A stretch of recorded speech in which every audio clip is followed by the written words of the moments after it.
Okay, good morning and welcome to the May 9th Wright County Board Meeting 2017. We'll begin with the Pledge of Allegiance. I pledge allegiance to the flag of the United States of America and to the republic for which it stands, one nation under God, indivisible, with liberty and justice for all. Okay, and then make sure your phones are on quiet, everyone. There we go. The minutes from May 2nd meeting, has anyone had a chance to look at those? Oh, yeah, I will move for the minutes, Mr. Chair. I'll second those. Motion by Commissioner Hewsom, second by Commissioner Potter. Further discussion? And Lee, did you have any corrections or anything? I did not. Okay. All in favor say aye. Aye. Opposed, same sign. Minutes are approved. The agenda for today, I'll make a motion to approve today's agenda. without any additions. I'll second it. All right. Motion by Sure, that's Commissioner. 3 weeks in a row. Motion by Commissioner Vetch, second by Commissioner Delighted. So, all in favor say aye. Aye. Opposed, same sign. The consent agenda, does anyone have anything they would like removed for further consideration? I'll make a motion to approve the consent agenda. I'll second that. Motion by Commissioner Delighted, second by Commissioner Hewsom. All in favor say aye. Aye. Opposed, same sign. Motion carries unanimous again. Timed agenda, we are after 9:02. Mr. Bob Hevel, our Auditor Treasurer, you're up. Good morning. Morning. First item on the agenda is kind of like a housekeeping item. Wright County is under the joint powers agreement with Minnesota Computers Co-op.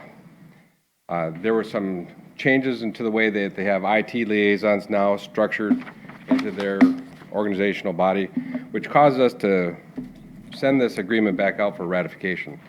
Brian's looked it over, I've looked it over. We have several of our programs through them. They don't write the programs, but they're a co-op, so we have the administrative function of contracts through them. So for this is just a housekeeping, asking to approve the amended joint powers agreement with Minnesota County's Computer Co-op. Mr. Chair, I'll make a motion to approve the MCC joint powers agreement. Motion by Commissioner I'll second that. Delighted, second by Commissioner Hewsom. Further discussion? Mr. Chair? Go ahead. Bob, what actual change was there on the joint powers agreement, do you know? There's just a couple bullet points.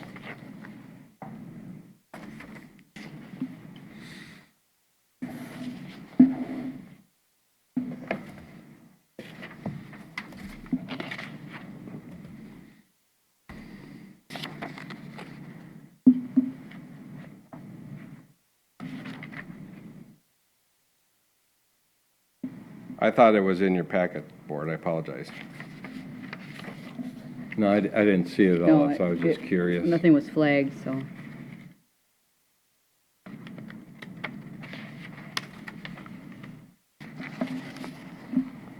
Changes are flagged.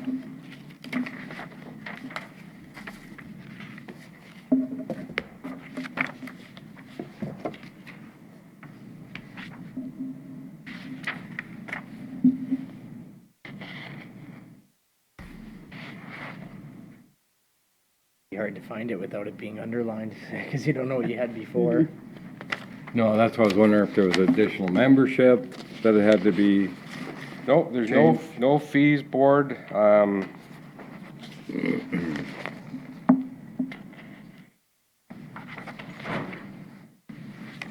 Hey, Brian, the Board is asking me for the changes to the joint powers agreement. For the Minnesota Computer Cooperative. Do you know what changes actually occurred?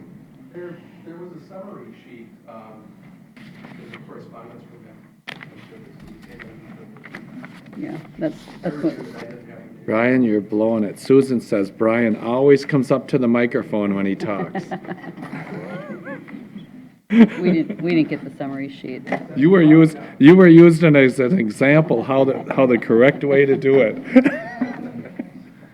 Mr. Chair, I don't have that, I did not print off a copy. I reviewed this, in the email attachments that Bob sent me, but I don't recall exactly what the changes had been. But it wasn't anything that raised, any concerns with you? No, I mean, I reviewed it and they were, it was basically the same agreement that we had before. But there must have been some changes, they amended it, that just kind of curious on what it was.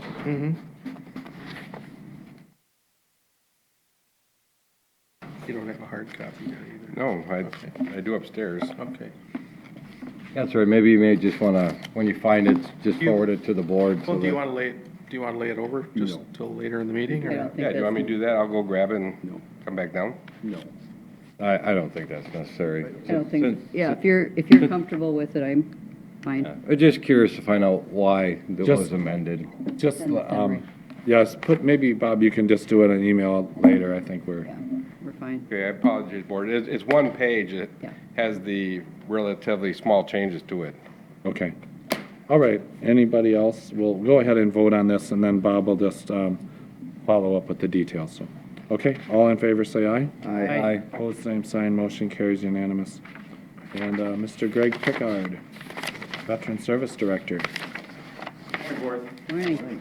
Okay, so this is our adoption of the 2017 Operational Improvement Grant. This is the grant we get from the state to help with the veteran services. So for training, any outreach events, any specific supplies that are required for those outreach events and stuff like that. You'll remember the 2016 grant was closed out late. So the only thing that changed on this grant from previous grants is the terms. Instead of a advanced payment option, now just for this year, we're under reimbursement. So we'll have to pay the expenses, I'll fill out the paperwork, submit it to the state, and they'll reimburse whatever we spend. Next year, we get this one all done correctly and on time this year. Next year, we'll revert back to the advanced payment, and we'll get the whole $15,000 up front and just do the end of the year closeout for 18. For 17, if you adopt the resolution, it'll go to the state. Once the state signs it, the grant will be live from 60 days prior to the state's signature. So if they get it by the end of the month, it'll be live for May and April for any expenses that we incurred for that, all the way up to June 30th of this year. Good. I'll make a motion to adopt the resolution for Wright County, enter into the grant contract with the Minnesota Department of Veterans Affairs. I'll second that. Motion by Commissioner Delight and second by Commissioner Betts. Discussion? Good to have. Good job, thank you. Thank you. Okay. All right, all in favor, say aye. No, resolution. Oh, it is? Is this a resolution? Yes, it is. Oh, okay. Last page. Mark, you're up. Aye. Aye. Aye. Aye. Aye.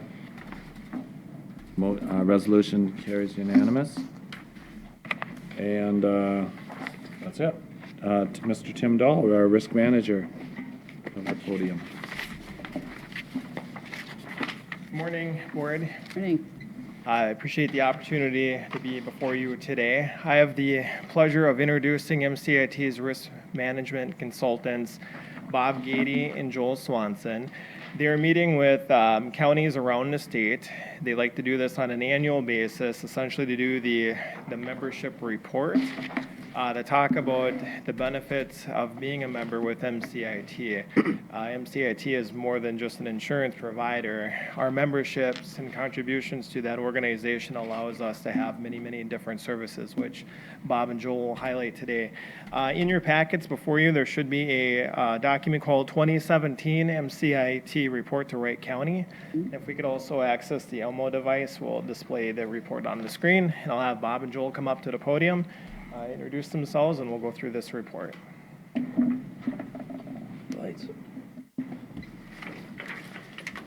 Thank And maybe a few words, start off, maybe just introduce yourselves. Absolutely.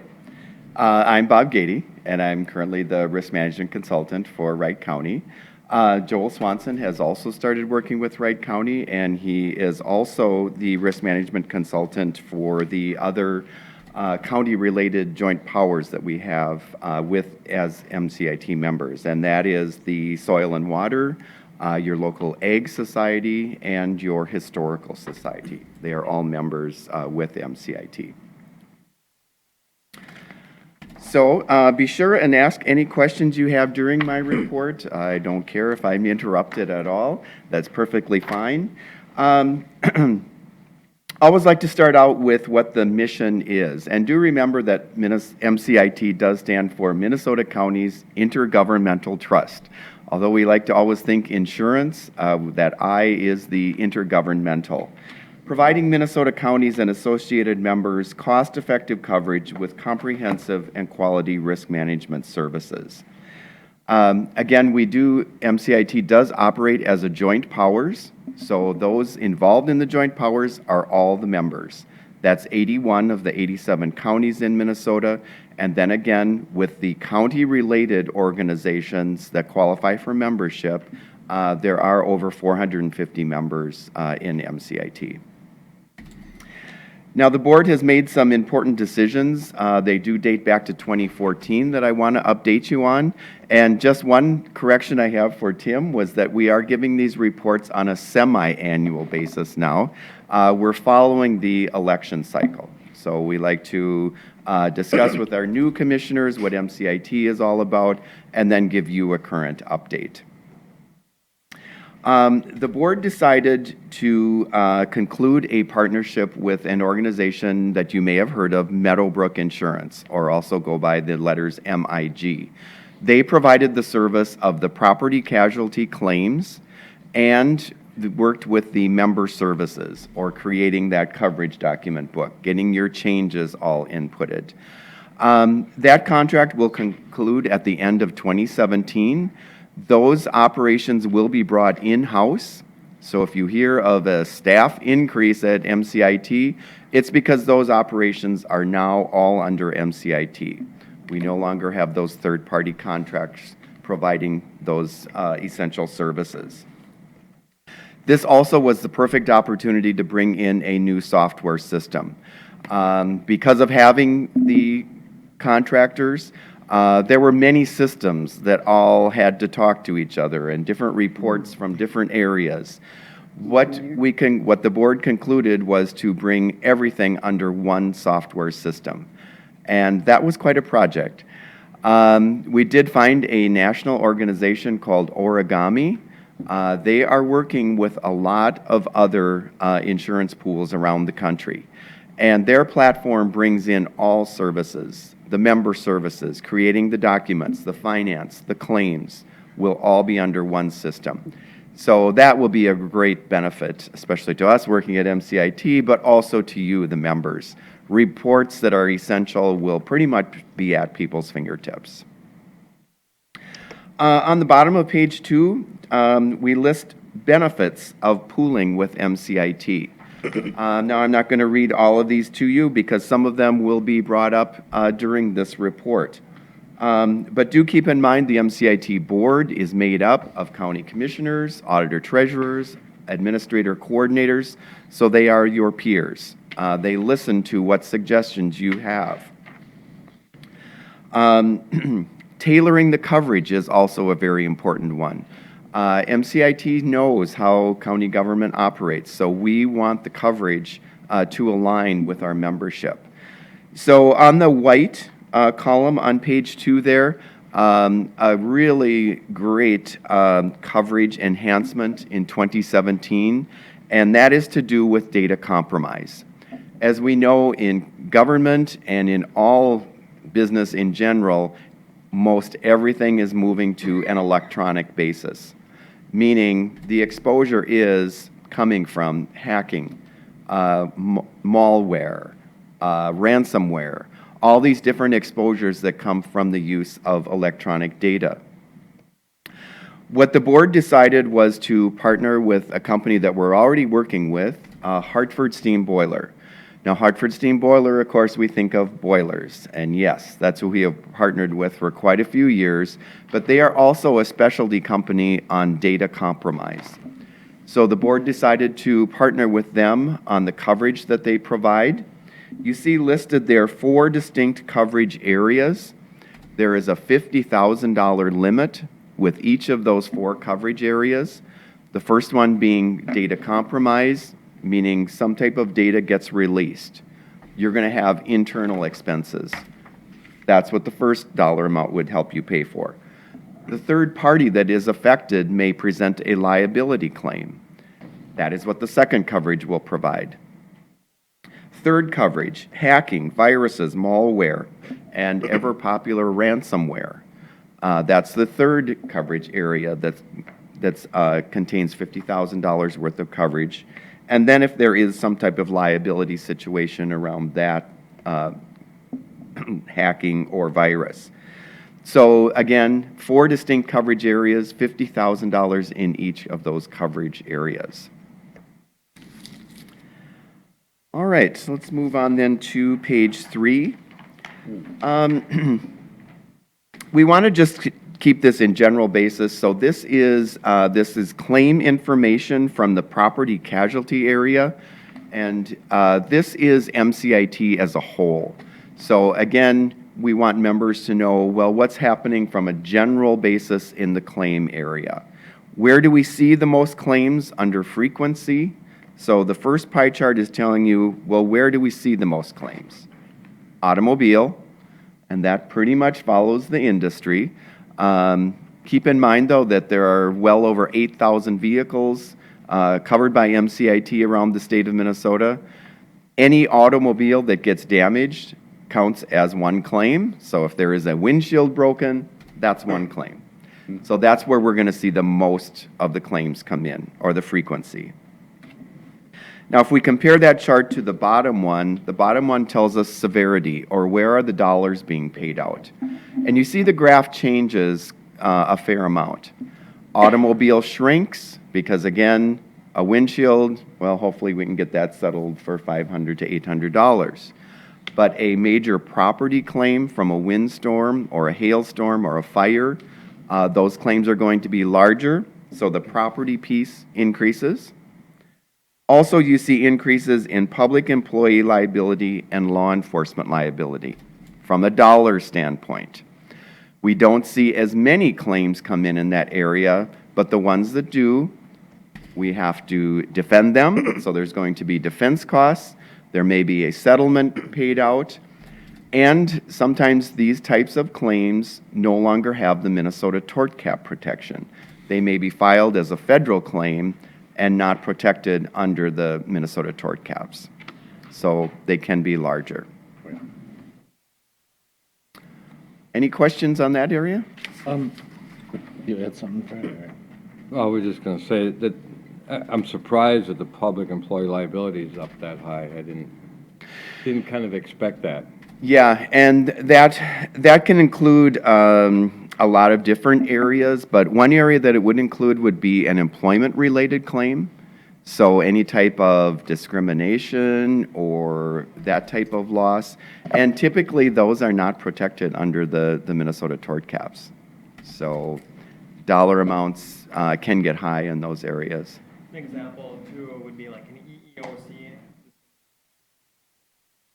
one that could go outside the tort cap. And then you have to consider defense costs, too. Yeah. Because even though we may not pay out in the end, It's we've still defended very it for a year. Out of curiosity, do you have a number? I mean, was that the 27% involving 200 lawsuit claims or 110 or? Yeah, I really don't have particular I'm just numbers like curious. that, yeah. So, backtracking just a little bit, back to the data policy, the $50,000, because a lot of like the hospitals that have been infiltrated, they've actually had to go to the point of actually paying out the ransom for the data back. Now, does that $50,000 used to actually purchase back our data, or is that just to mitigate it? Well, we could be hitting a couple of those different coverage areas there. Because the actual ransomware would be covered under item number 3, because that's an expense to you, the county. Now, if there's anything brought in from a liability standpoint, that's looked at as a third-party claim, so that could affect coverage area number 4 then. And the $50,000 applies to each of those areas. Okay, so we're not just held to just that $50,000, because I say $50,000 might be a drop in the bucket on a situation like that. Right. Okay. But still, I was thinking the same thing, but even if it qualified in all four categories, it's 200,000. Correct. I mean, now, there might be some tiny little county somewhere that maybe would have, that would be a significant deal on their budget. I mean, Right. as long as we didn't do it 5 times in a year, you know, it's Yeah. not. And keep in mind that this is the primary coverage. Obviously, your liability limits in general are higher than that, so we could also get into your next liability limits. This is the first primary, which is reinsured through Hartford Steam Boiler. One thing too, I just wanted to interject, something we'll need to consider when we're working with IT in this area, exposing what our exposures are and what our risks are. It's great that this coverage is so tailored for our operations as a county, but we'll need to decide if that level of coverage is enough to fulfill our appetite, meaning that, you know, all counties of all different sizes, as mentioned, will have this type of coverage. We may need to consider additional coverage depending upon our exposure. So just wanted to throw that out. More work will need to be done in this area. So we can purchase more if we want to. Potentially, yep. There are new products being developed for access coverage that is available if need be. But we'll need to make decisions on how much risk we want to keep and Yeah. And something else to keep in mind is this is the first year that MCIT offered it, and we have a lot of options with Hartford Steam Boiler. If our members are saying, hey, that limit has to be higher, that will be negotiated with Hartford Steam Boiler. And that, you know, that can come down the road. And this stuff would be like, if we have to do credit monitoring because of a breach, and this stuff would be able to use to cover credit monitoring to masses? Definitely. Okay. Yep, that's part of the coverage. And again, keep in mind why these different coverage areas. Number 1 and number 3 are covering your internal expenses. Okay. 2 and 4 are if a third party brings a liability claim. And I had a comment, I guess, on the property and casualty claims part, where, like, when you see the big jump in the law enforcement liability. Yes. And I mean, and we're seeing it, I mean, every incident right now makes national news, but is it something that MCIT, you know, maybe they have their police training, and I got it, and there's a lot of really good policing going on, but then you see other times where they're so quick to draw and use their firearm. Yep. Whereas years ago, 20, 30 years ago, you wouldn't even unholstered your gun, you know, for somebody, you know. Now it's, you know, shoot first, ask questions later. And I'm not being totally accurate on that, but it just seems like there's I see exactly where their training your is point, protect yes. themselves at all costs, and I wonder, is there a balance in there somewhere that we need to look at? Well, something that, that's a very good point, and it's one thing that I'll talk about in a little while, but MCIT did hire one specific loss control representative specifically for law enforcement. And his background is the former police chief in Fargo, North Dakota. He has already met with your sheriff's office, but he is in about his 3rd month now. So MCIT did see a need in that area. And although they have very specific training for things that they do, I mean, we're not going to start trying to train you on pit maneuvers or something, but MCIT saw a need for that loss control connection with law enforcement. And so I think that's a great step going forward. I say we do have an ex-police officer, actually probably still currently licensed here on our board too. So. Did you meet him at all, Keith? No. Oh, no. okay. And we're really excited about the partnership that we have with MCIT and utilizing Kia for the sheriff's office are very open arms. And I think our county, I mean, I'll give them credit because we don't seem to have that mentality on our force. I have not seen it or heard anything of Right. that kind of action. So Right. so maybe, but we're part of your pool, and we got to make sure that everybody else is having the right training and to know how to respond to incidences. So. Well, and then do keep in mind the 6 counties that are not part of MCIT maybe are some of the ones more in the news. Hennepin, Ramsey, Anoka, Dakota. Okay. So that's good. So we're not paying their claims anymore. Exactly. That's good. I didn't know that, so that's good to know. Yes. St. Louis and Olmsted are the other two then. Okay. So that makes up the 6 that are not. Okay. Yep. So we don't have to feel that we're doing any subsidizing for Hennepin County. But our losses here do show that there's still need for improvement, in our And I'll speak to training. that. I'm working with the sheriff's office to identify our own frequency and severity on the nature of various claims that are out there. And working with loss control will allow us to essentially create best practices. Use of force training area where we sustain a fair amount of injuries, slip, trips, falls in general, or things like that. So, automobiles just going about on the roads. Thank you.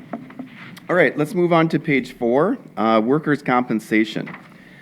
Not too much to report with those two graphs, the frequency and severity, because they follow pretty closely. Where we see the most claims and where we see the most paid out. We don't like to pick on certain departments, but certain departments just have more exposures to what they do. And it's obvious. It's going to come from the sheriff, the highway, social services, and if you have a healthcare facility. That's where the bulk of the claims are going to come from, both from a frequency and from a severity. Tim hit it right on. We see the most claims coming from slip, trip, and falls. Backs and knees tend to be the body part. Something that MCIT and Keith will be tracking a little more closely are the work comp claims coming from law enforcement involving training activities. Even if you bring in a volunteer to the sheriff's office for any type of training, they are protected under workers' compensation. So that is going to be a Wright County claim. So it is something that we want to keep an eye on. Question? No. Oh, okay. I'm sorry. Let's talk, I do have some more specific information to Wright County. Now, in our property and casualty, keep in mind that everybody pays, all the membership pays pretty much the same rates.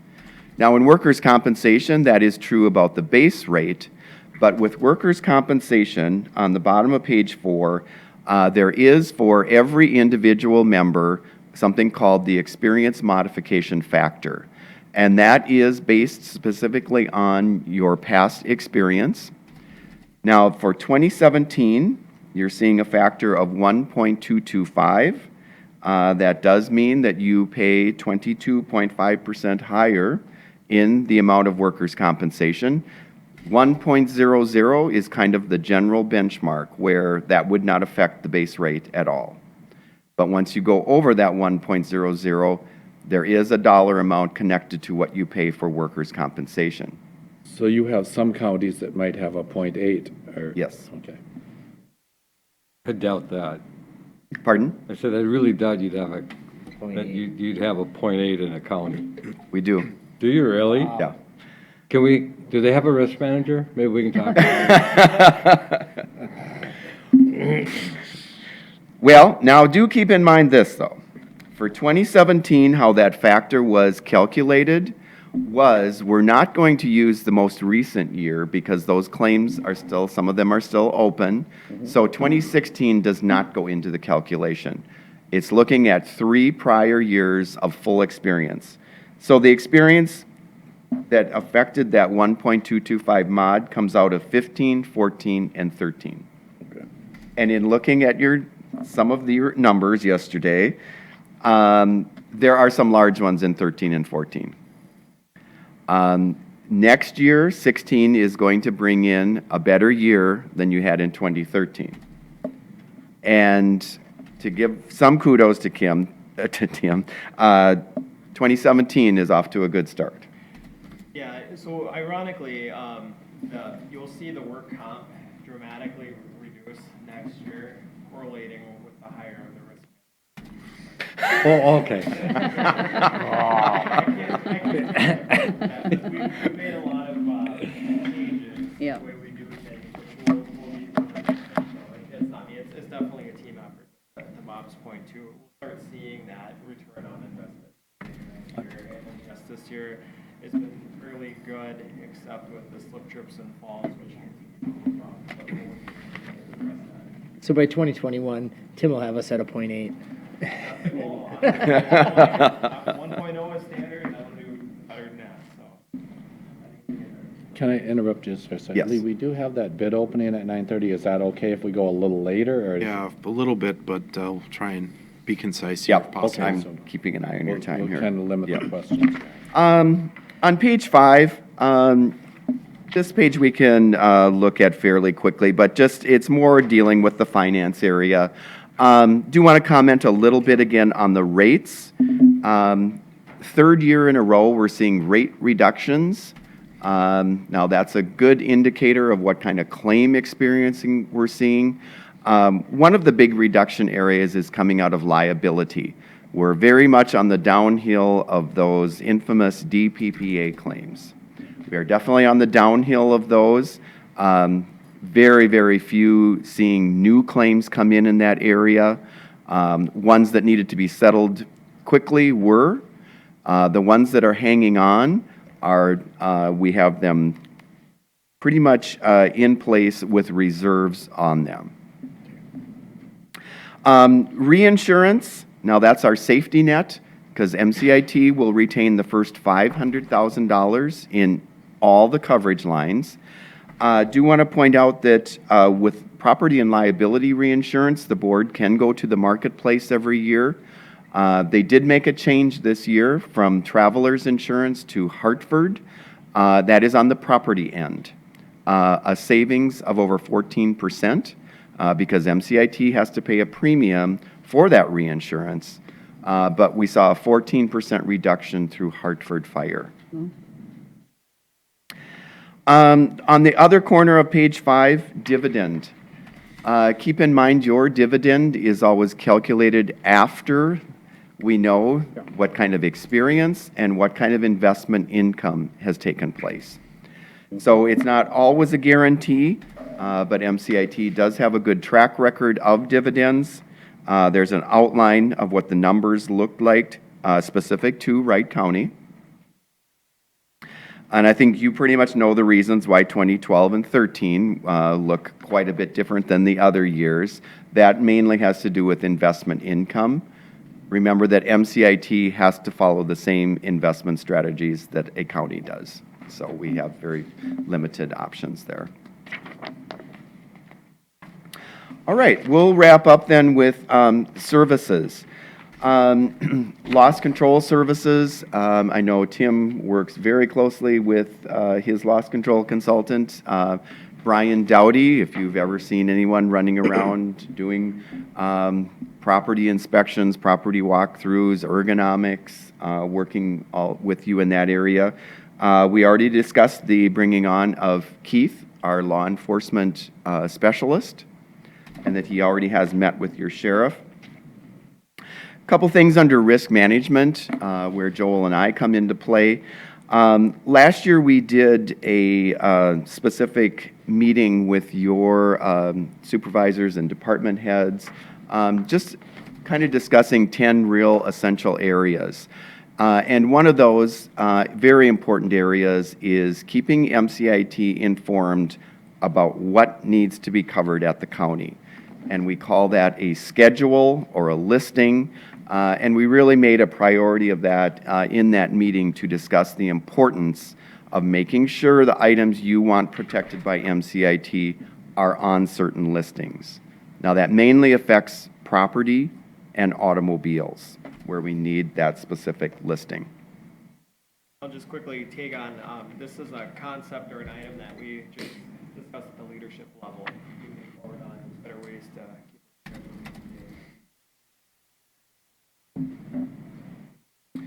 All right. Patrol or peace officer accredited training. Wright County is a part of that. Here we work with the League of Minnesota Cities and the Sheriff's Association with an online training. If you've heard of Sand Creek, that is your EAP, your Employee Assistance Plan. That's also part of your MCIT membership. They have come out with some great programs. Last year, they did a program called Resilience 1. They're following up with Resilience 2, something that you can schedule. And remember that this is confidential counseling available to all employees, family members, all officials, and family members. And they also have specific areas designed for public officials, designed for supervisors. So it may be an instance where you just don't know how to handle something, and it's an outlet where you can discuss that.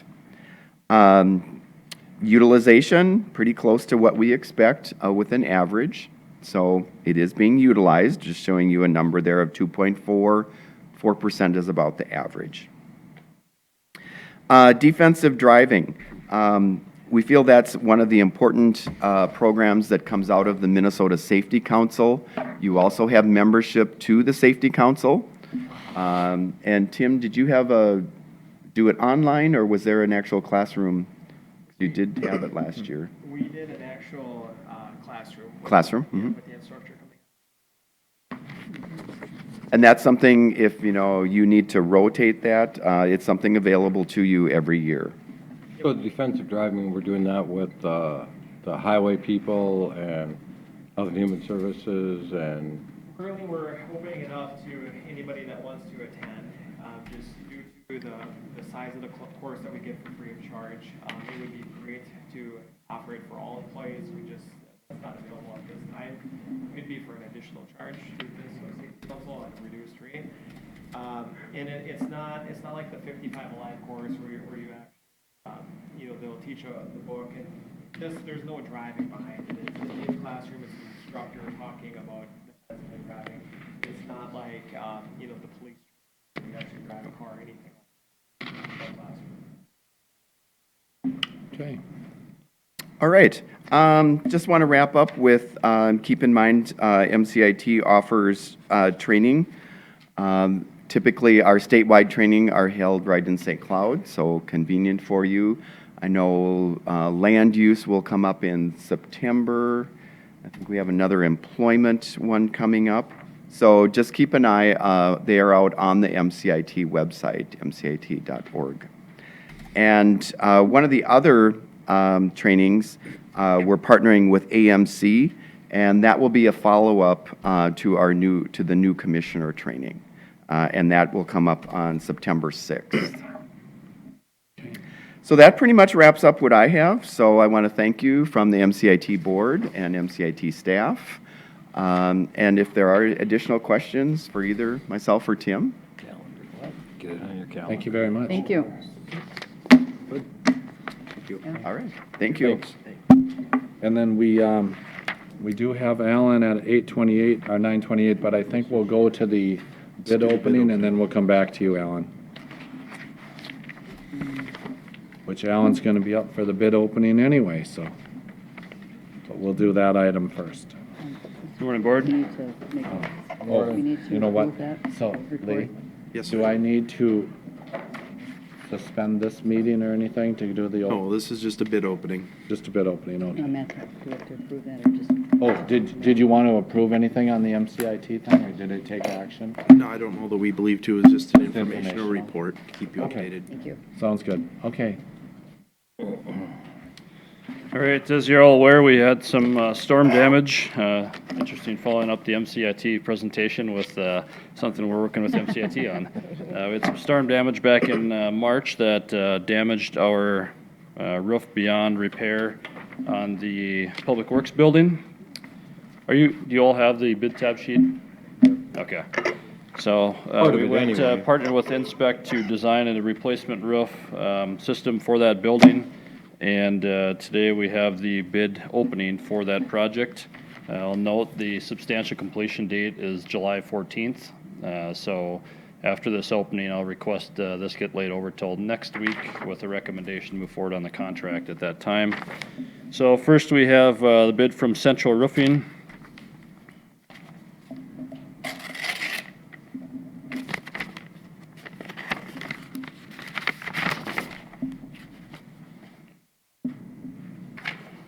We've got Base bid at $460,455. Alternate 1 is at $14,725. And alternate 2 is $39,135. On the bottom of the bid sheet, tabulation sheet, it lays out what those alternates are. The project is a little bit unique in that we have conduit, electrical conduit serving the inside of the shop that runs above the deck. So we had looked at the cost to just remove that, remove the conduit to the inside, so we never have to deal with it again. Right, yeah. With replacements versus working around it, basically, is the different alternates, so. Excuse me, Alan, was that alternate 1? Alternate 1 is to move the, on the bottom of the sheet there, to move the conduit down to the inside. And alternate 2 is basically the price to work around it and lay the insulation in a different manner. We Part got, of our our left stuff- side is cut off, so we don't. Oh, I'm have sorry. No, that's okay, just, so, thank you. Also note, we had, I think, 16 folks attend the pre-bid meeting, and we ended up getting 4 submittals. So 455. 14. this one's really sealed up here. Figure out a way to get into it. This one is from Rosenquist Construction from Minneapolis.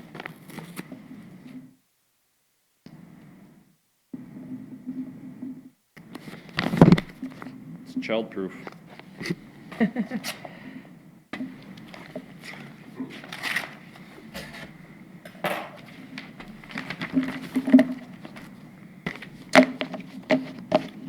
Base bid from Rosenquist at $443,840. Alternate 1, $17,585. And alternate 2 is a little bit different here with the, they have listed at $430,415, so I'm not sure what that means, but that's what's listed. I'll have to work through that.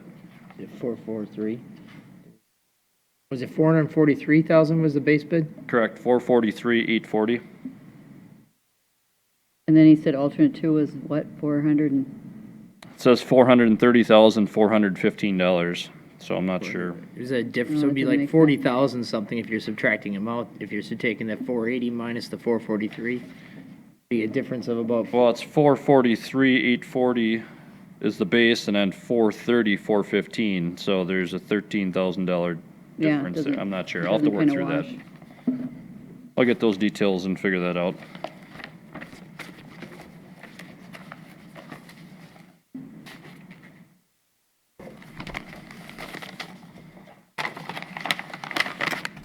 This one is from John A. Dawson of Minneapolis.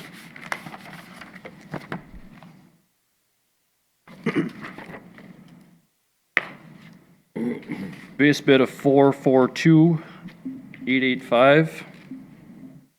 Alternate 1, 18,425.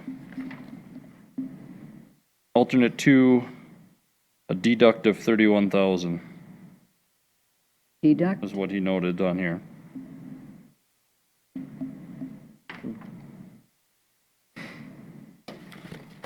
Again, I'll have to kind of work through the detail of what each one seemed to have kind of priced that alternate 2 a little bit differently here. So I'll work with Inspect to get that figured out and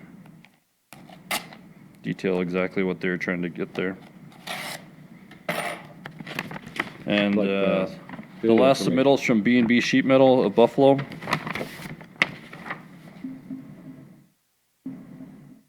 Got a base bid at $466,330. Alternate 1, $18,750. And then alternate 2 says $417,580.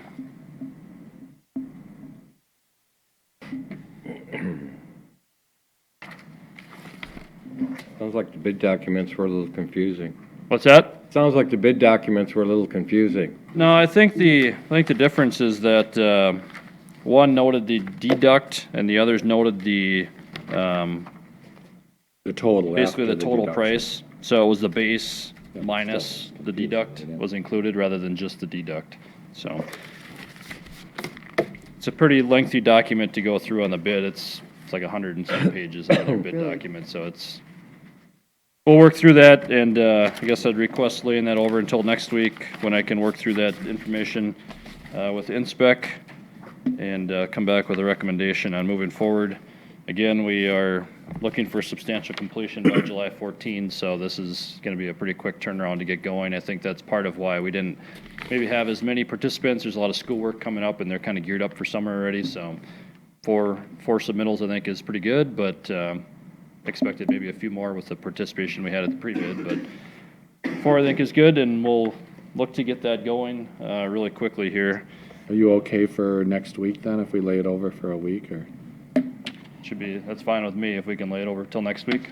Okay, is there a motion for that? Mr. Chair, I'll make a motion to lay over the bids until next week, though Alan has a chance to review them and make a recommendation. Okay, I'm giving that to Chris.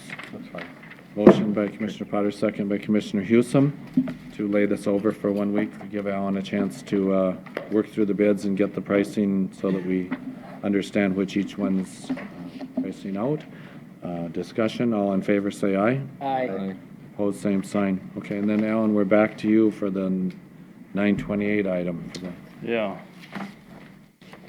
construction manager. Yep. So, we had gone through the process for our courts facility, went through the interview process, bid process. I don't remember if it was last week or the week prior, had made a recommendation to move forward with Contegrity Group of Little Falls. And the approval at that time, or the motion, was to move forward in contract negotiation to get that document finalized, ready for signature. Today's board packet included that signature. Just basically looking for authorization to have that contract executed and move forward to bring them into the group. They've attended some meetings already and really excited to get engaged and be a part of that. So just looking for the signatures on that document to formally move forward with Contegrity Group. The one item that we still have to figure out, and I'll work with Tim Dahl on it, on the bottom of the bid proposal, or the proposal for builder's risk insurance, we'll work with them to figure out, they'll shop that price as well as we will with MCIT, groups we work with, to figure out what our best rate's going to be. And there's advantages, disadvantages of working with us carrying that insurance or the contractor carrying that insurance, and we'll work through that with Tim. But I think he gave a range of about 45 to 65,000, depending on how that lands in the proposal. So there's a chance we may come in a little bit less than that. Just have to kind of work through that last piece. But other than that, the contract includes all of the proposals, the RFP, the contract documents all completed. Brian Osselson's reviewed that. Myself, Lee, and Tim have reviewed it. I think we have everything ready to go. So just looking for authorization for signature. Mr. Chair, I'll make a motion to authorize signatures on the construction management agreement with Contegrity Group. Motion by Commissioner Potter, I'll second it. second by Commissioner Vett. Discussion? Mr. Chair, Go ahead, Commissioner Devine. just a caveat that the construction costs are going to end up being higher than this, because this is based off of a project cost of 35 million. Actually, if you go to the next page, 49. the last proposal, that was their initial proposal. The last one, it changed to projected at 43 million construction costs and 49 all in. So they did revise that price. It's a little different. As you know, the RFP set a baseline at 35, so we're all apples to apples. Their revised proposal, now that we negotiated or went into contract negotiation with them, was a more realistic number. We targeted 145,000 square feet, which I think is pretty close to kind of where we're falling, the way it looks, as well as the construction cost at 43-ish million is what they based this last proposal on. Okay. Further discussion? Seeing none? Oh, go ahead. I don't know, do we want to put it as a not to exceed caveat in there? For the insurance. Construction management. Construction management, the cost of 49 million. No, I'm talking about their price based off of. The what- 65,000, the 65,000 for the insurance. No, the 970 construction total. Because if the project cost goes to 53 million, are they gonna adjust that price then? Right, do they just go kind of work off a percentage, don't they? Essentially, the way that number is based, the initial 35 million proposal was based, I believe, on a 1.9% fee for the increased amount to the 43 construction cost. They reduced the percentage. I believe it was 1.75 they put as a rate on the increase. So that, the staffing and the monthly cost stayed the same. Essentially, it's a percentage increase on the value of the project. So to your point, Chair, yes, that is a percentage fee calculation basically on the cost of the So facility. if we put a not to exceed number on here, then we're putting a not to exceed price on the cost of the building, I guess, which. And Mr. Chair, that, is a good discussion point, I think, when we meet with our, But we really don't have they're just really, really ballpark things right now. Contegrity Group will get a lot better pricing. yeah, This could go down could based go on the percentage too. right. Absolutely, yeah. Yep. We're through schematic design now, working on kind of the design development phase. So now, once Contegrity is involved, they'll come up with more accurate budget numbers beyond what BKV has come up with. Until you start getting proposals, you don't really know exactly what it's going to be, but they should be able to narrow that down here pretty shortly. And that'll reflect their pricing based on what that cost of the project is. Yeah, that's what I want to make sure of, that if we're able to collect that amount, if it does come in less. They would pass the savings on to us. Would they do that, Alan? I believe so. I'd have to confirm that. I want to stand for them on that, but I'm confident they would do that. Well, because if we're not saving on that end, then I don't want to pay more for Right. over either then. Right, we wouldn't overpay for the project. If if we have a construction cost that's lower, we're not going to pay them for a management fee on a project that didn't cost that. Right. Okay. If you prefer, I can make a phone call to 100% confirm that, or get an I just email wanna make sure- document of that. I want to before- make sure it's fluid. If it's not fluid, if we come in, $2 million less and we don't save any money, then I don't want to pay more money if we're 2 million over either then. Right. If you prefer that, I'll have him send me a document email stating that before we ink the signature, but maybe we could approve it Mr. Chair, then I'm without gonna that. pull my motion off because I just want to know before what that looks like. Well, I think that if we just approve it with that caveat. With that caveat, because as long as we can come back then and renegotiate it if the caveat isn't what we. That is my understanding of how it would work, and I don't have a document that states that, but I can I certainly would get that in think- quick order. I think we could approve it with that caveat. Basically, If we could put that, Basically, what they're bidding is the percentage right now. And they've actually lowered that, Percentage, yeah. based on the total cost of the project.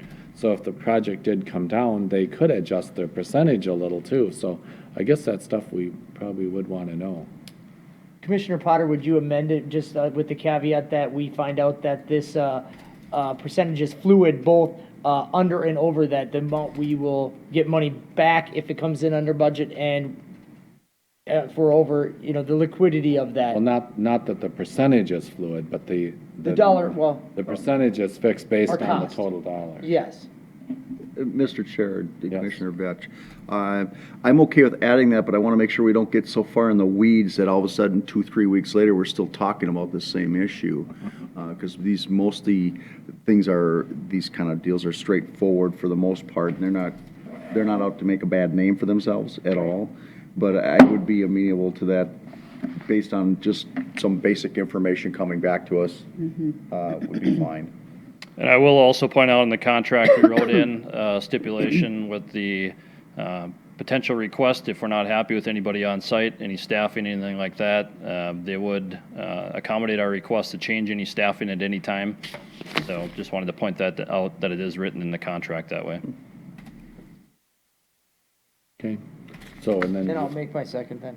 okay, so the amended motion then to help Susan out will be to approve Just the clarify. contract with Contegrity, but to make sure that the the total amount that they charge will be based on the total charge of the cost of the project. Correct, as a percentage of the construction cost, correct. Yep. Good enough? Okay. Further discussion? Seeing none, all in favor of that motion, say aye. Aye. Opposed, same sign. Motion carries unanimous. Thank you, Alan. And I'll get a document clarifying and stating that, and then we'll get that over for signature.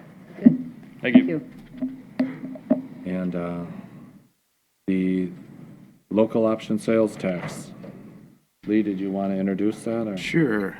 Mr. Chair and Board, as you recall, we did have a public hearing last week to get input from the public on this local option sales tax.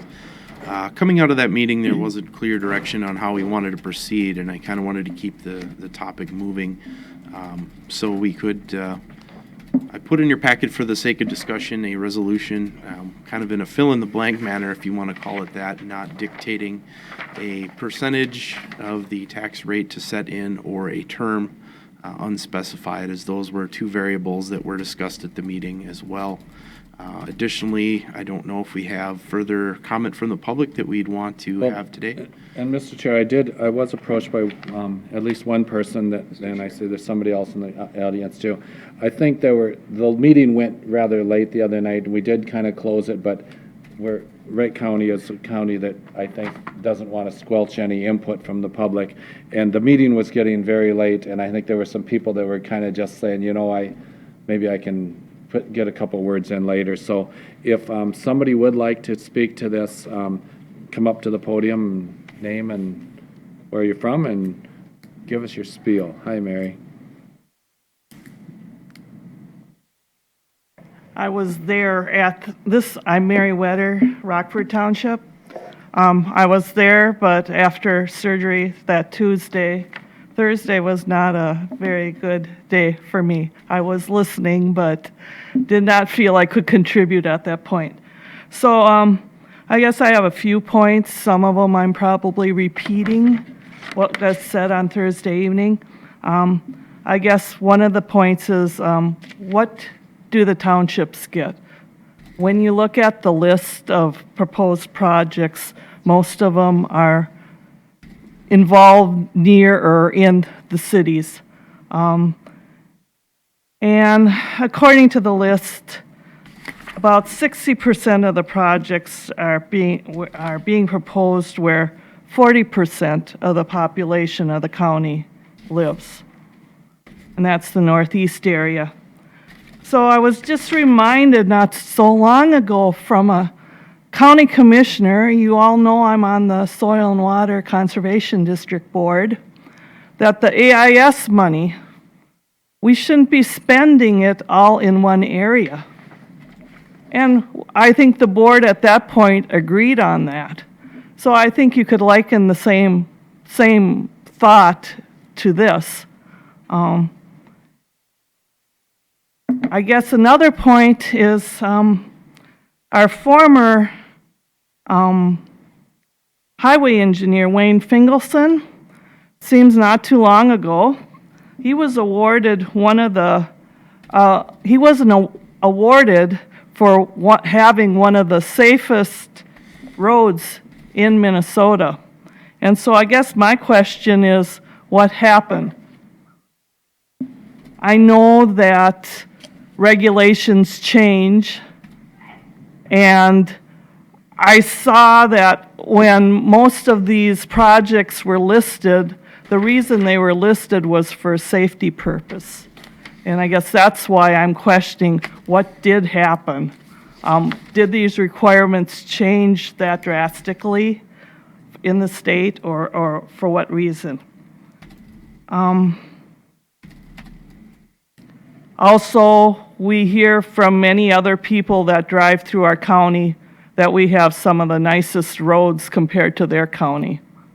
And I guess that's why, again, why I'm questioning why this sales tax has to be done, has to go into effect. A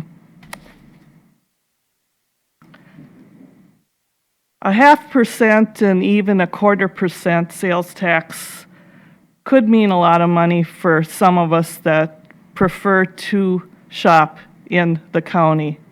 I know For instance, you've got new homes going up, there'd be sales tax on that. There's home improvement projects. We have Menards, Lowe's, we're getting a fleet farm.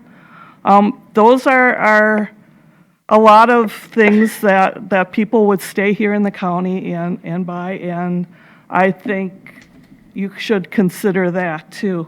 Where's Lowe's at? Lowe's is in Monticello. That's Home Depot. Home Depot. Home Depot. Oh, Home Depot. I'm sorry. I'm sorry. No, it's But all- there's the, Yeah. okay, Home Depot. Sorry about that. And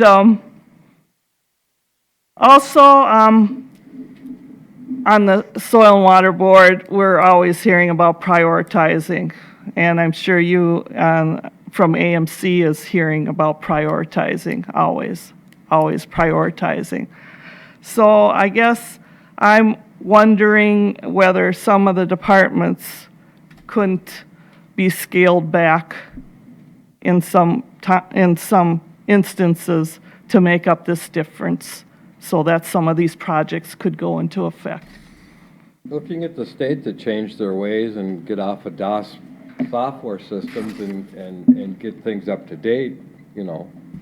Right now, we have to deal with more people because of the way the state has to work with equipment or with software that was built in the early 90s, mid-90s. And here we are, 2017, and they are still working with the DOS-based systems. Our You know, systems and are that's top. not on us, that's on the state. I realize that because the SWCD has the same thing because our monies are funneled through Bowser, the Board of Water and Soil Resources, and that's state Yeah, too. so- So it's the same thing. So tell me why in today's day and age that we can't get some software that functions a lot better at the state level? I honestly don't know because I have two sons that do IT work and a son-in-law that do IT work. And they are constantly saying that. I've got one son that's the head of IT department at Hopkins School District, and that's one of the most progressive schools in the nation. He's sent by Apple all over the country giving speeches on that very subject. So I agree with you. I don't know why. And I think even in the legislature, they're questioning that. If you listen and look at what they're talking about from day to day, I do know that has been brought up. And I don't know. Hasn't been done. Yeah. Yeah, and nothing gets done. I agree. Okay, all right. Anything else, Mary? Sure. I guess, again, I'm looking at that list and I was wondering, is it a wish list or is it really a need list? Mr. Chair. Commissioner Potter. Yes, Mary, I'll take a poke at this one here. Okay. Almost 4 years ago, the county board up here changed how we prioritize the roads. Okay. Instead of 3 commissioners' whims, it was based on engineering metrics. Okay. Average daily trips, age conditions, safety factors. So it took the politics kind of out of it, and it took, okay, now this is where the roads are. The 60/40 you're talking about is because the growth in the northeast part of the county especially is way faster than the western end of the county. Although we're not forgetting that because Virgil, we've had many talks about this, that there's got to be an equity factor in this, that everybody wins on this. It's not just one part that gets all the money. And his staff has been working to identify those. The other thing with the sales tax option that brings it is then that frees up that CASA money, that county state of the gas tax money for the counties, to do those other projects that otherwise would not get touched because you got to put out the biggest fire first. I mean, when you have areas where the traffic count is exceeding the safety factor on the road, you're talking about people's lives. 4-lane 19, 4-lane County Road 39, things like that. County Road, former 137, now 137, has no shoulders on it. And it's a very busy road, and a lot of people walk on it. And even County Road 37 itself doesn't. And either. that one also, but going out to your house, it's now 137, but there's no Yeah. shoulders on that road. But I'm talking about 37 from Elberville west. Going west, yeah. That doesn't have, No, but west of 25 has it, but not Yeah. east of 25. But yet, you get in part of the western part, and they've got a lot of more shoulders. County Road 12 has better shoulders, County Road 3 has, but there's no people out there. We have a lot of people over there, so you gotta have some safety factors in there. And that's, and Virgil and the staff have been doing real good on safety improvements for lights on rural intersections, and those are township money. And a lot of the county roads run through the township, so any improvements there are helping those townships also. Well, I understand that, excuse me, I'm sorry, but I understand that those lights were grant money. But now we're going to have the cost of maintaining them, correct? That is correct. Okay. But when you have certain intersections, the one 35, and I can't remember which county road, Charlie, you know which one that the people from Waverly that had that crash that died in that one? Yeah, that's, Sixth or nine? It's six. I mean, that intersection needed lights Oh, yeah, 20 six. years ago, and it got lights. I mean, and that's, it's not that busy a road, but once people die on them, then you have to do something about it. You can't just ignore, well, just so-and-so, who cares? I mean, you have to take that into account. I mean, and we've been lighting a lot of so-called, they're identifying the ones that are more dangerous or more compromising type intersections and putting lights on those, and they've been going all over the county. I mean, there's a lot of them up, and now they've switched. The LEDs are a lot less cheap. They're cheaper to operate than the old ones, were those sodium lights. But we still have to provide safety, because that is part of our function, is provide that people on the roads have a safe and have an expectation of being safe on those roads. Well, I realize that, but again, I'd like to point out to you that the cities can expand a lot easier than the counties or the townships, because we have 1 per 40. So we're limited, and that's why the growth is in the cities, and I understand that, but it still seems like that list is centered towards those cities. Mr. Houston. Chair? Go ahead. Mary, these are identified projects because you have to have Yep, I realize specific that. projects for the money, the dollars. But that's not our whole budget for our roads. So, and Virgil, you could speak better to that, but we've got, the 5-year plan, the 10-year plan of projects coming up. And this may look like it's weighed more, but Yep. it kind of is for population, but we still have our other road projects that are not on this list. These are just because we have to have specific projects. That's- Yeah, so- If that helps. if we don't pass this, these things are gonna maybe Fund them a take, different way.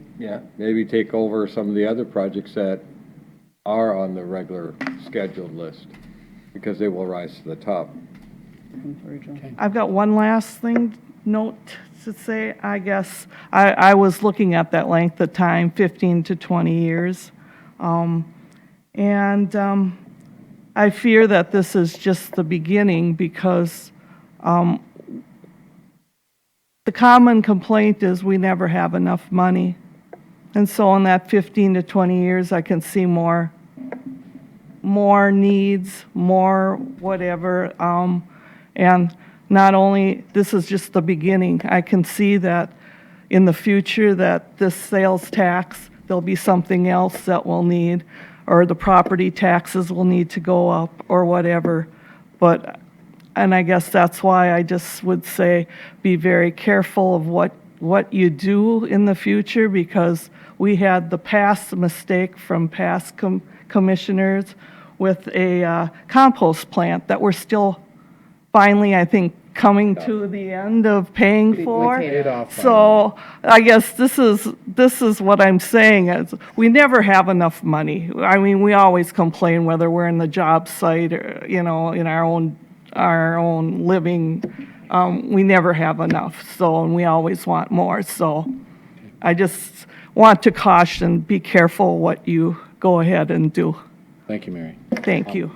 Mary, I'd like to respond to that. The compost facility was a wish and a dream, and that's not core function of government. public safety, the roads, they are a core function of government. That's the big difference between these two.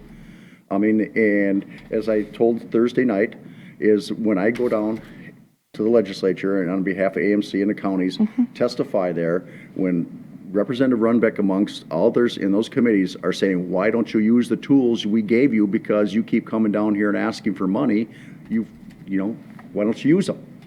And I was sitting with Lyndon Rojemp, he's from Carver County, the engineer, and I think he was taken back by it. It's like, oh boy, you're telling us, we gave you the tools, what are you down here for? And they passed it down there. They just said, okay, they told us the way the wind's blowing here, and this is the way it's gonna go. The other thing that I like on this, versus going through the CASA formula, as St. Michael has noted, is when it gets to a project that you go for 7W to try to get funded, all of a sudden, it seems like some of the engineering metrics have been lost in the shuffle of politics. I mean, it happened for Fallon Avenue. I'm happy they're getting the bridge. I'm happy as heck, but I have a hard time understanding how County Road 19, which is an existing road that has issues, couldn't score higher than a road that doesn't exist. That's perplexing, you know, and that tells you that there's more than just engineering metrics in here. And that tells me that the state is saying, okay, I'm going to help fix or alleviate some of my problems on Highway 25 that I've not dealt with, and by doing this.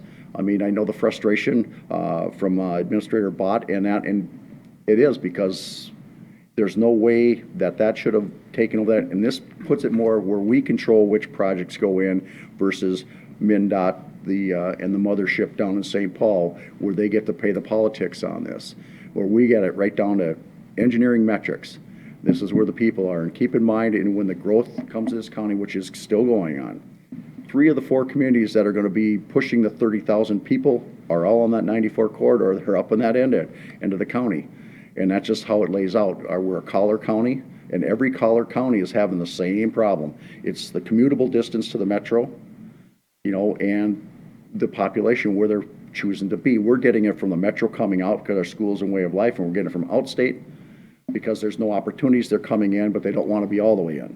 So we're getting it from both sides, and that's not going to stop. That growth pattern is going to continue. And with the redistricting last time, the reason they weighted these the way they were, they're trying to see if they can get through 2 censuses without having to redistrict again every 10 years to change it, because they made Otsego and some of those, the Commissioner Delights district, a little smaller, made Charlie's a little bit larger to accommodate, okay, how can we do this and still meet the state statutes and requirements and still try to make this work?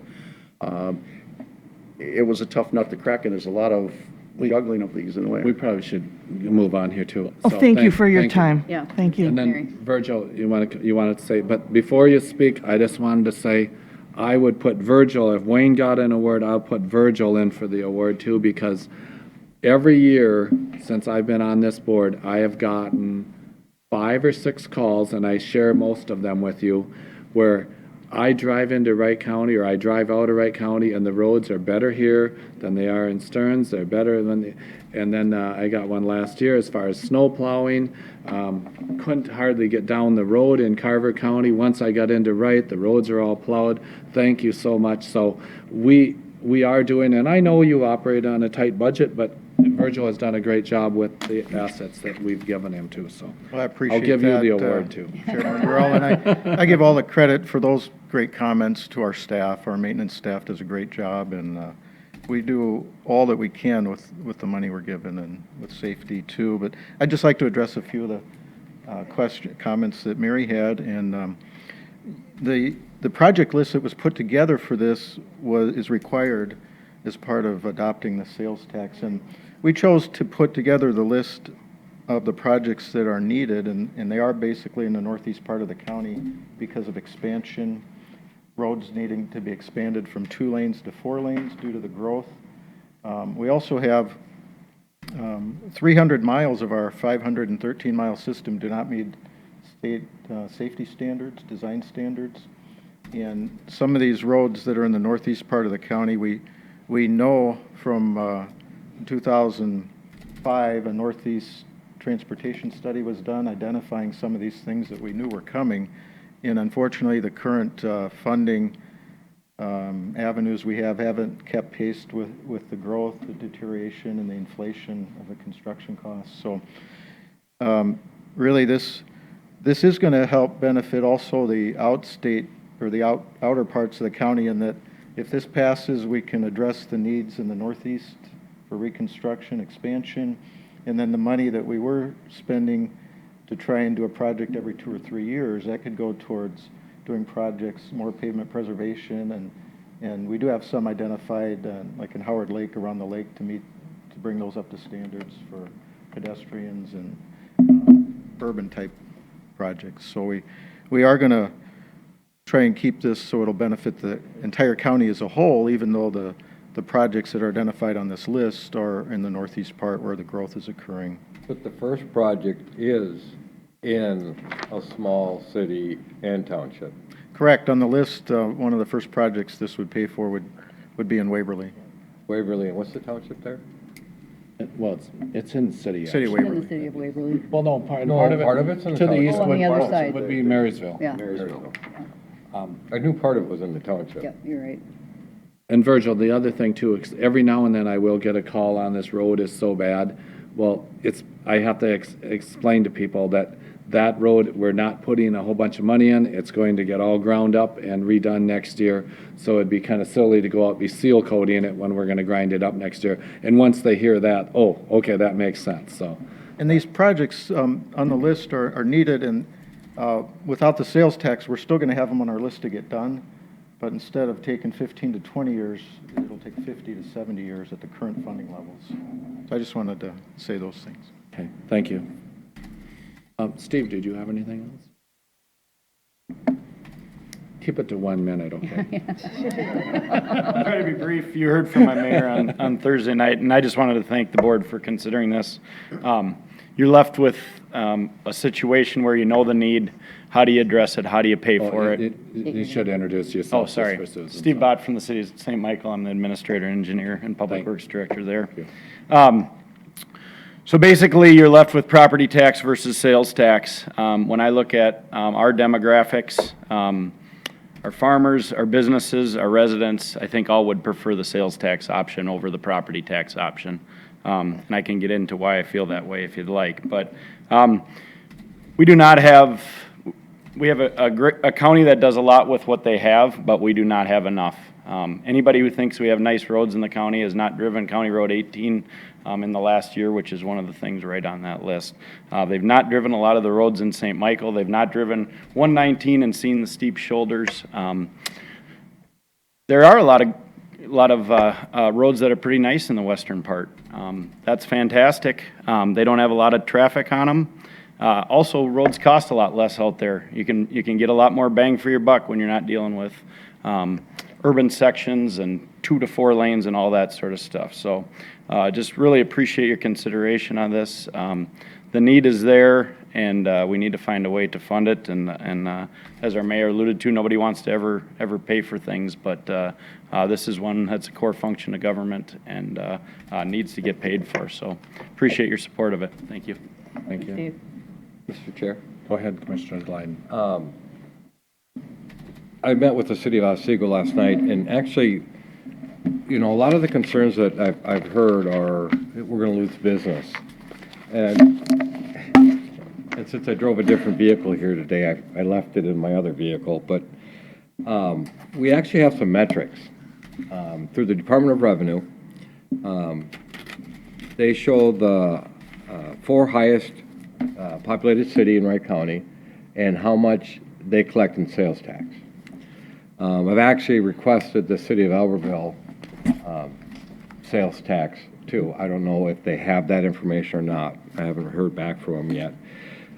But the advantage is that we could do it on a short-term basis, and we would have metrics to show that yes, it affected the county, or no, it did not. So that way we could, without a doubt, say that it had no effect on our sales for our businesses, which is one of the concerns I keep hearing about. Well, and Mark, you're a businessman yourself. I can't think of a business that this sales tax would help. Well, Well, I'm gonna lose money. I can't think of a business that it would help. Well, it's not gonna hurt. it depends on Because how it's much passed, property it's tax we have passed, to it's go up. passed through. Well, if we had to, if I had to raise if we had to raise property taxes by 10%, That'll hurt you too. I'm gonna get, that's a bigger hit to me. A bigger hit, yep. Much bigger. But because of the self-service car wash, I can't raise it by 0.5%, so I will still lose, but I won't lose as much. But there are, unintended consequences where right now, people might come to Wright County from the city because, just for this reason that we don't have the tax, you'll lose those businesses. I know I talked to some of the liquor stores down on our way. People will come out and stock up and then go back, even though it probably doesn't pay for their gas to do it. But it gets to be a principal thing, and we're gonna lose some of those. And it's sales. possible, and that's why you're using those metrics. Right. I mean, we have a tool where we can actually see, for sure. Now, we have 2015 numbers, so it would take 2 years to be able to see the metrics, but Yep. we'd be able to see, which is kind of a nice advantage. And that way, we can eliminate fears that it didn't affect. Now, I did talk to a business in Delano, and I told him I would share his story, but And you did Thursday night. about that he said that to try to bring people out. Yep. He said if they add a sales tax on, he said his business struggles already so much that he will probably relocate. Well, we said he would, not probably. And Mr. Chair? Yes. I mean, 50 cents on $100, people have said they wouldn't notice that. However, if their property taxes go up $120 per year, they're gonna notice that. So to make up that 6 million, and Commissioner Vetch, I think you had some Like on specific 300,000. information. Yeah, it was like On a 100. $300,000 home, that would go up $125. Well, you'd have to spend $20,000. You'd have to buy $20,000 worth of merchandise to equal that $120 that your property taxes go up. And are you the consumer? Are you a bigger consumer, or are you the responsible property tax or property owner, a commercial or homeowner? You might be sitting out there and not be a big consumer, but you're responsible for the bulk of the taxes. So that's what we weigh. That's what we weigh. Mr. Chair. Well, exactly. I mean, in $20,000 of taxable goods. I mean, Right. you're exempting clothing and you're exempting Exactly. food. I mean, that's a lot of stereos and computers. I mean, Oh, yeah. And You'd have cars. to- and cars. Well, cars are exempt in this half cent. Cars are exempt. Exempt. So I mean, we're talking just stereos, computers, and furniture. Well, most older people that are homeowners, they're buying their food and they're buying some clothes, but they're probably not large consumers of other products. They're not buying $20,000 worth of retail goods. And this is kind of a situation, pick your poison. All of them are bad. I mean, you have the option of don't do nothing. That's not really a good option. You got the option of sales tax. You got an option of property tax. I mean, I don't think any three of them anybody really likes. But what you said, pick your poison, but it's also how much poison do you want? Because I think if we do a 0.5% sales tax and it raises 6 million, are we going to give $6 million in addition to what we already give to highway? And if we are, that's too much for me. Actually, based off 2015 numbers, it would be 5.7. Okay, but let's just call it 6 for discussion. Well, That was easy. and Mr. Chair, there has been people that have said, how about the 0.25%? And then we make up Or how? and then we get the other million from whatever, Commissioner taxes Houston, what or I'm going whatever. to say is we're going to pay 1% to the state of the amount collected. If we're going to pay 1% on 3 million or 1% on 6 million, I mean, if you're going to get the portion of it eaten out just on collecting it, you're better off getting what you need and not having to come back and ever do it again. But I don't know. 1%. So of the 5.7, we got to pay we have to pay 1% of that 5.7 to the Department of Revenue for collecting that money. 5.7. Virgil, that's correct, right? Yeah. I mean, if we did 1% of 5.7, we have to. What's collected. What's collected. Yep. So 0.5%. Administration 1% to costs. 0.5%. Yeah. whatever. 1% of the 5.7, if that's what the number Whatever we was. collect.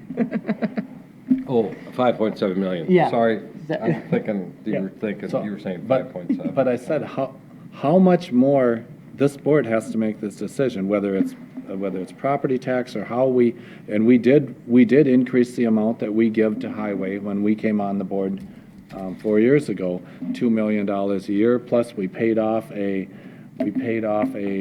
amount that was loaned, that was borrowed from the state. Yeah, we're And catching is up a it little bit. paid off totally? We're just about, No. it's like down to It's 400 and some thousand now, I think, and it was over 2 million. So we've increased Quit borrowing ahead. amount that we spend toward highway. Are we, as a board, going to give highway another 5.7 million a year? Or are we going to, if we pass this tax, take some of the other money back and maybe use it for property tax relief and have the highway net 2 million? And, Mr. Chair, I think that's something we have to really look at when, we get to Oh. budgeting and we actually have, whether we went this way or didn't. But to me, it's gonna be whether I vote for this or not, because I'm gonna have a commitment from this board. If it's all going to go to highway, I'm a no vote. I'm just letting you know that. Chair? Yes. I want to correct a statement that you'd made. We have not put $2 million per year into the construction fund of the highway over the past 4 years. For their we've put budget. $3 million in. We had $6 million CASA. We've got $3 million we've added, not $2 million per year.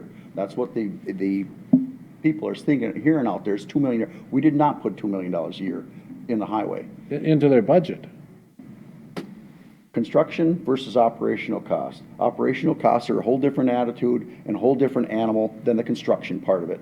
Yeah. Construction is dealing with these issues here, the maintenance and all that, the cost of the equipment, everything else. Everybody's budget went up because we have all these bargaining units. You do it and you. Mike, when we voted for the $2 million to go toward highway, it was because we have road projects that need to get done and they're underfunded, and we gave them $2 million more a year. 1 year we did that.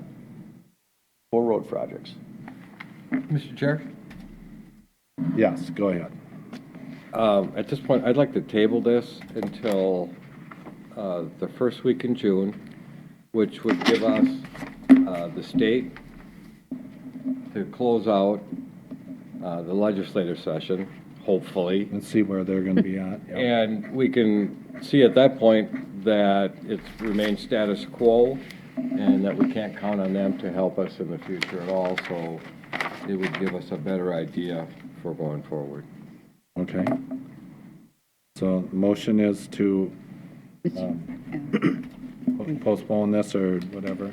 I'll second that, Mr. Chair. I'm waiting to hear from my cities and townships, and I'd just like a little more input.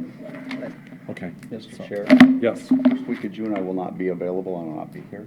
Oh, You want to do it this next meeting after that? yeah, that'd be fine. Well, the legislature is Now you're looking at, June 13th? 20, sure, with the last day. 26th. 26th, last day of legislature. 22nd, is it, the Tuesday after? 22nd? 20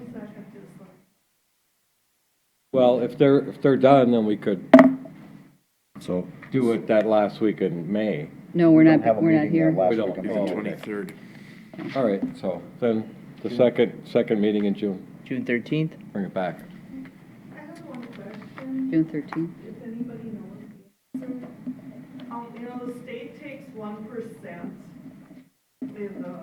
Mary, you should probably come up to the podium. But make it- 28,500. Make it brief, though. We do need to get out I over just this. got a question, that's all. If anybody can- 28,500. I have a question if anybody can answer.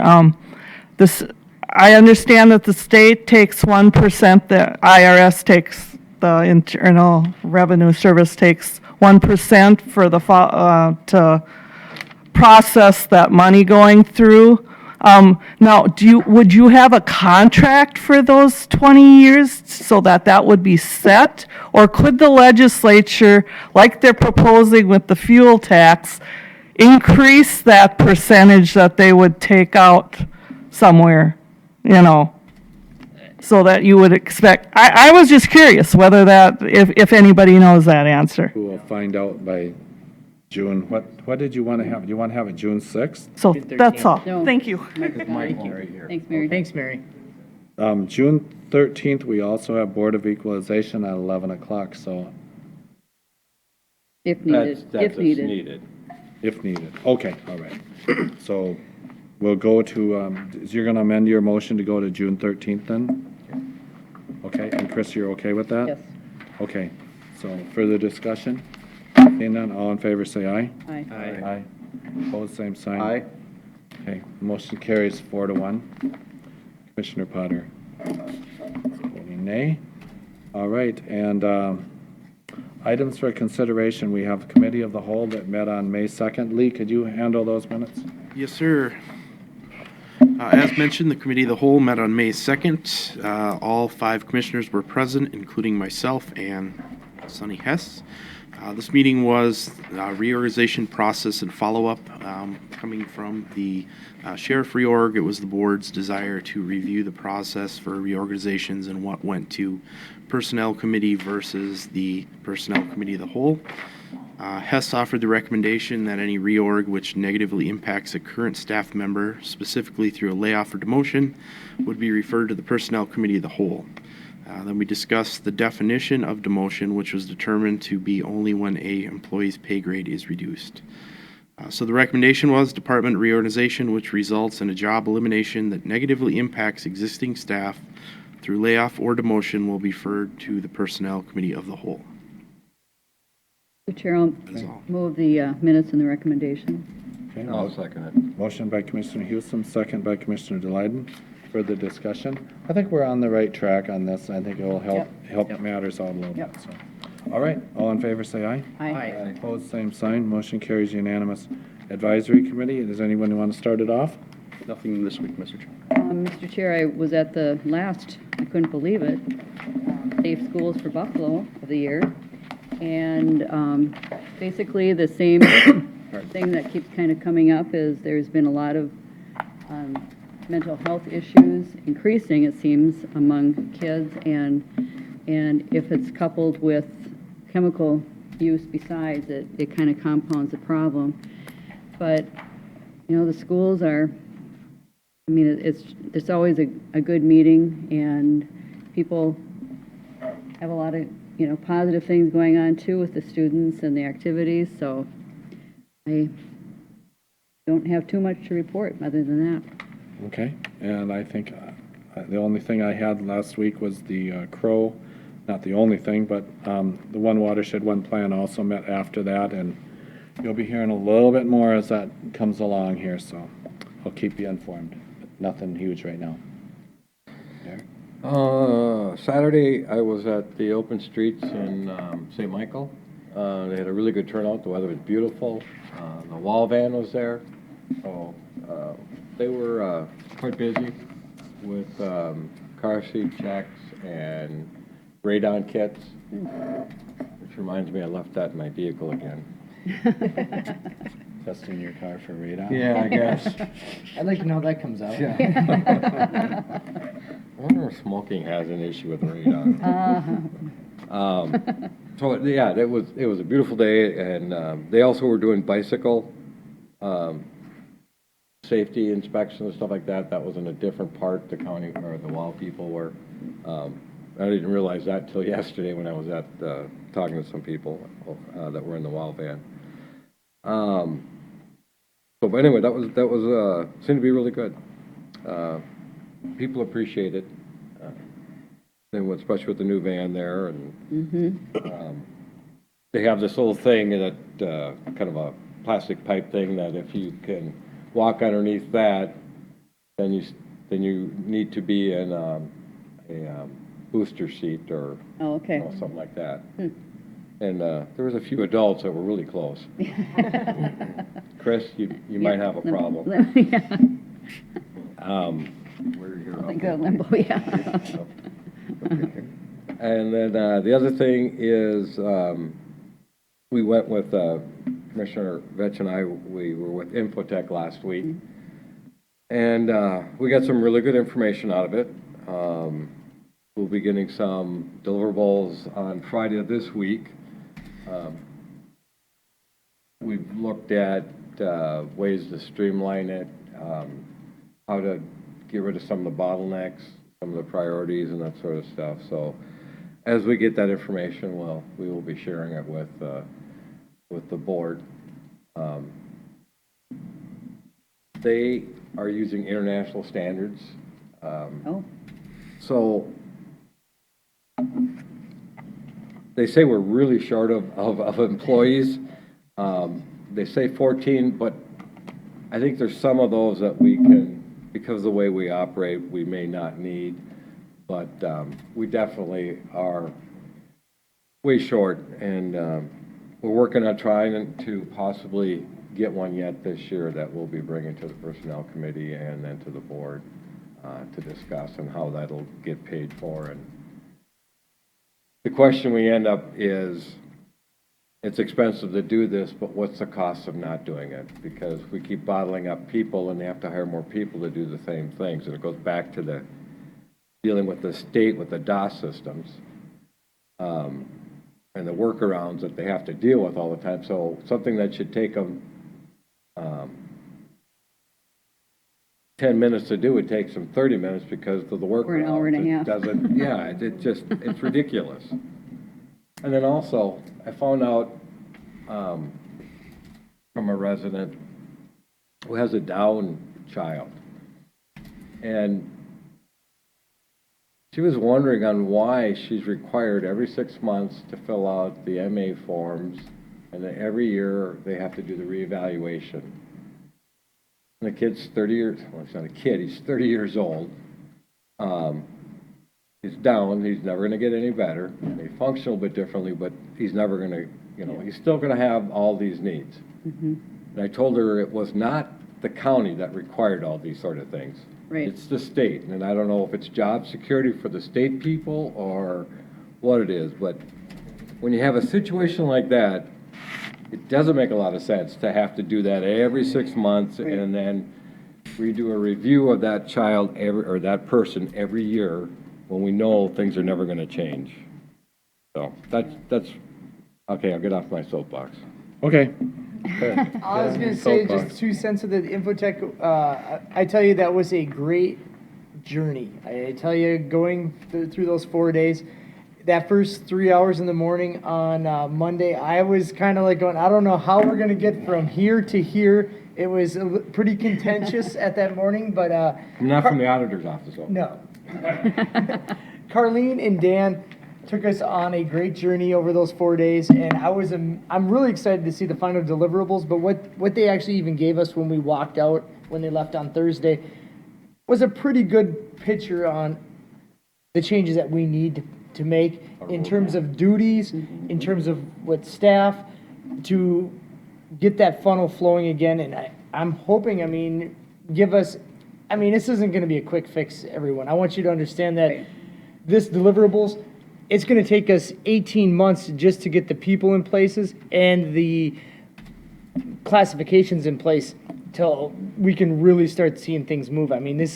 We have such a backlog issue here that this is not going to be a quick fix. It's going to take some time. And regarding that backlog fix, we also talked about how we can eliminate or how we can improve that backlog. Yep. By hiring some outside Consultants. or outside IT people. The auditor was there. Bob, what were your thoughts of you weren't there the whole time, but I know you have some concerns, and we're painting rosy pictures here.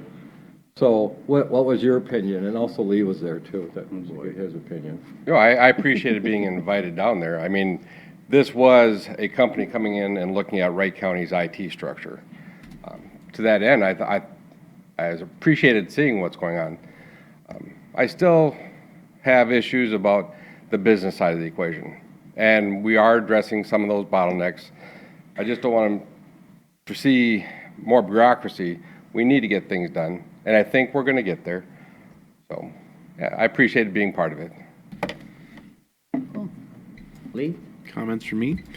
I thought it was a good process. They definitely asked some questions that had us thinking very hard at times, and really dug into what Wright County currently has and then helped to identify a current state. I was amazed at the international standards and the level of detail that some of the tasks were delved into. and probed into. I thought it was very thorough, and the two facilitators did a very good job getting us from the first day to the end, trying to keep it moving, so. Okay, and I say Mark and I have community action at Maple Lake tonight, and Chris and I have Ways and Means in the morning. I have a crime lab Crime this lab afternoon this for afternoon. funding Got to formula. reschedule. Bertram Advisory will be this Friday it was supposed to be last Friday, but they moved it a week out. So this Friday we'll have Bertram, so. Okay. Bob, did you have something else? Board, if you want, I can give you the quick summary of the joint power differences. I apologize, I didn't have it. No, that'd be great. Sure. Hey, just real quick, MCCC is now called MNCCC. That's one change. The joint powers agreement used to require a majority vote. They felt that it was more important to have a 2/3 vote for any changes. Yep. So actually, that's a benefit. That is a better. Benefit, yeah. Better. They also removed the language of electronic or mailed ballots, and the language regarding the failure to pay has been modified to match language that's in the bylaws. The bylaw changes were, again, it's now MNCCC. We used to have language that we'd have ISSG, Adams Group would be part of our things. They now actually have a full user group. Additional language that allows the past chair, we have an executive officer in MCCC, then we have a treasurer, a vice chair, a chair, and a past chair. So what we did is we added the ability for the past chair to serve as a second term in the event that the chair is unable or retires or leaves. So they just made that language that the past chair can become the chair again. And added a statement that they're now following modified accrual accounting. So again, not very significant changes, but that was the summary of the changes. New coffee cups. Bob, you Well, were, probably with MNCCC. Bob, you were on that board at one time, or are you on that Yes, board now? I was, yeah. Were you a chair at one time? Yeah, I was a treasurer, a vice chair, chair, past chair. I thought you were. Yeah, You gonna put out the pasture, you said? yeah, past chair. Okay, thank you, Bob. Any other business? Seeing no business before the board, we are adjourned at 10:43.